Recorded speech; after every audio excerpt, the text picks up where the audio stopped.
Welcome to Moses పెట్లోజు channel. దేవుడి దయ వల్ల, మీ అందరి దయ వల్ల చాలా బాగున్నా. నాకు ఎప్పటి నుంచో ఉన్న డౌట్ ఏంటంటే, దీన్ని నల్గొండ ఎక్స్ రోడ్ అని ఎందుకు అంటారు?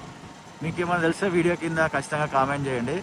గతంలో ఒక వీడియో తీసి ఇది నల్గొండ ఎక్స్ రోడ్ అని పెడితే ఒకడు అది మలక్పేట దగ్గర అన్నాడు. అతనికి తెలియదు దీన్ని నల్గొండ ఎక్స్ రోడ్ అంటారని, బట్ దీన్ని నల్గొండ ఎక్స్ రోడ్ అనే పిలుస్తారు. రీసెంట్గా ఒక న్యూస్ ట్రెండ్ అయింది. ఎంఎస్ ఎడ్యుకేషన్ అకాడమీ ఈ ఫ్లోర్లకేని, ఈ బిల్డింగ్లకేని పుస్తకాలు, పేపర్లు బయటకు పడ్డాయి. మీరు చూసే ఉంటారు ట్విట్టర్లో. మాస్ కాపింగ్ చేస్తున్నారు. ఇన్విజిలే స్క్వాడ్ వచ్చిందని బుక్కులు అన్నీ కిందకు పడేసినారు. అది న్యూస్ అనుకోండి, అది వేరే విషయం. యాక్చువల్లీ మీకు తెలిస్తే దీన్ని నల్గొండ ఎక్స్ రోడ్ అని ఎందుకు పిలుస్తారో కామెంట్ చేయండి. ఈ ఫ్లైఓవర్ కింద నుంచి వెళ్తే రైట్ వెళ్ళిపోతే మలక్పేట వెళ్తాము. ఇదే ఫ్లైఓవర్ కింద నుంచి లెఫ్ట్ వెళ్ళిపోతే మనము ఇటు చాదర్ఘట్, అఫ్జల్గంజ్ అటు వైపు వెళ్ళిపోవచ్చు అన్నమాట.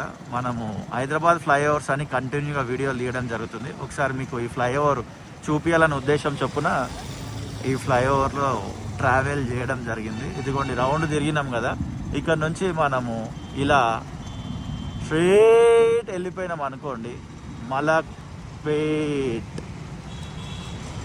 వెళ్ళిపోతాము. నెక్స్ట్ దిల్సుఖ్ నగర్. అండ్ ఇక్కడ నుంచి మనం ఏదైతే వీడియో స్టార్టింగ్లో ఎక్కినాం కదా, అటు వెళ్ళిపోతే మనము సైదాబాద్ వెళ్ళిపోతాం. ఇటు వెళ్ళిపోయినాం అనుకోండి, మనకి ఇందాక మీకు చెప్పినా కదా MGBS, right side Chaderghat and Afzalgunj and Charminar, అటు సైడ్ అంతా వెళ్ళిపోవచ్చు.